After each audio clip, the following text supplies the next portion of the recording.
Hindi, kwento ko ngayon. Yung anak ng tropa kong seaman. Yung asawa kasi ng tropa kong seaman. Pumunta yan sa doktor. Kaibigan din ng doktor.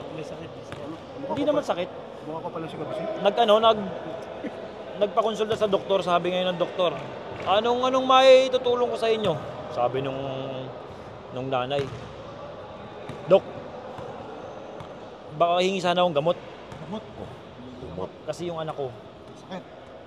maliit yung itits. Hingi ako ng gamot pang palaki sana.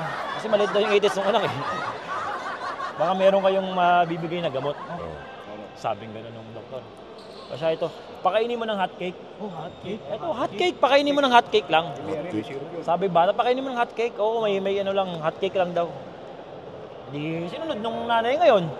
Pinaumagahan, nagluto yung nanay.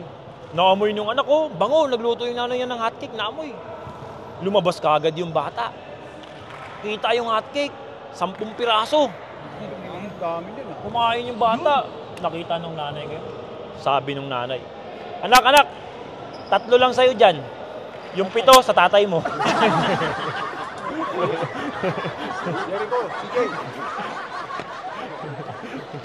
Hot cake, pahingi rin. Hindi, alam mo yung bata na yun. Mahilig kasi yung magbike. Mike. Magbike. Isang beses nagbabike. Nakapadaan sa simbahan. Nakita ngayon ng pare. Oh. Sabi, Iho, Iho.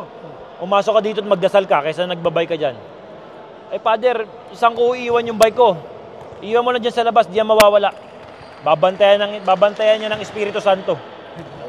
Sabi ng ganun. Hindi, baka mawala po to. Hindi, babantayan niya ng Espiritu Santo. Sabi ng ganun. Sabi, sige yo. Siyempre, tiwala eh. Nilabag na ngayon yung bike, nagdasal sa loob.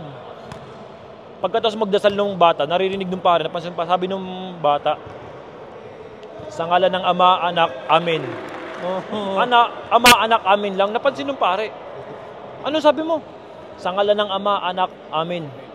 Bakit ganyan? Sabi, mali yan. Kulang yung dasal mo. Sa ngalan ng Ama, Anak, at ng Espiritu Santo. Nasaan ang Espiritu Santo? Sabi ng bata. Nasa labas nagbabantay ng bike. Sabi ng gano'n. Nagbabantay daw ng bike.